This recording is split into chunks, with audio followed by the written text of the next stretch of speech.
एक सुंदर तालाब, लेकिन किनारे पर एक बूढ़ा और कमजोर सारस उदास बैठा है। दोस्तों, कहते हैं कि धोखे की बुनियाद पर खड़ी सफलता ज्यादा दिन नहीं टिकती। आज की कहानी इसी सीख पर आधारित है। एक घने जंगल में एक तालाब के किनारे एक सारस रहता था।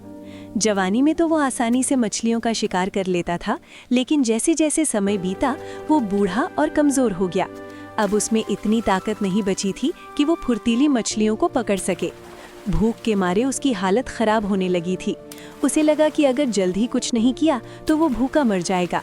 तभी उसके दिमाग में एक मक्कारी भरा उपाय आया। सारस रोने का नाटक कर रहा है। एक केकड़ा उसके पास आता है। एक सुबह सारस तालाब के किनारे खड़ा होकर झूठे आंसू बहाने लगा। उसे इतना दुखी देखकर तालाब के एक केकड़े से रहा नहीं गया।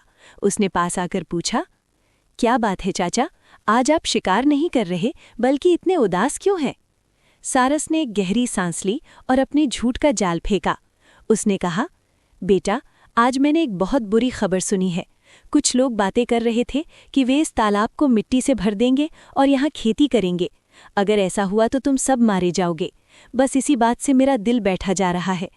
यह सुनकर केकड़ा डर गया और उसने ये बात तुरंत जाकर तालाब की मछलियों को बता दी। पूरे तालाब में मातम छा गया। मौत के डर से घबराई हुई मछलियां सारस के पास आईं और रोते हुए बोलीं, मामा, हमें बचा लीजिए, आप ही हमारा सहारा है। सारस तो इसी मौके का इंतजार में था। उसने कहा, देखो, मैं बूढ़ा हूँ, लेकिन पास ही में एक और गहरा तालाब है। मैं तुम्हें एक एक करके वहां पहुंचा सकता हूँ। भोली मछलियां उसकी बातों में आ गईं। उनमें तो होड़ लग गई कि पहले कौन जाएगा। सारस मन ही मन मुस्कुराया। उसने कुछ मछलियों को अपनी चोंच में उठाया और उड़ चला। लेकिन दोस्तों, सारस उन्हें किसी दूसरे तालाब में नहीं ले गया। वो उन्हें थोड़ी दूर एक ऊंची चट्टान पर ले गया, जहां उसने उन मछलियों को मार डाला और मजे से खा गया। अब ये उसका रोज का काम बन गया। वो रोज तालाब से मछलियां लाता और उस चट्टान पर ले जाकर अपनी भूख मिटाता। देखते ही देखते उसने सैकड़ों मछलियों का काम तमाम कर दिया। मछलियां उसे रक्षक समझ रही थीं, लेकिन वो असल में उनका भक्षक बन चुका था। जब तालाब लगभग खाली होने लगा तो केकड़े ने कहा, चाचा, आपने बहुतों को बचा लिया, आज मुझे भी उस सुरक्षित तालाब में ले चलिए। सारस ने सोचा, रोज मछली खाकर बोर हो गया हूँ, आज केकड़े का मांस खाऊंगा।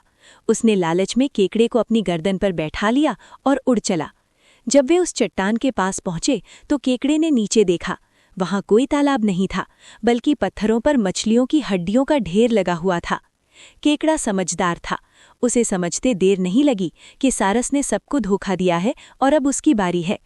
इससे पहले कि सारस उसे मारता, केकड़े ने अपने मजबूत पंजे सारस की नाजुक गर्दन में गड़ा दिए। सारस दर्द से तड़पने लगा।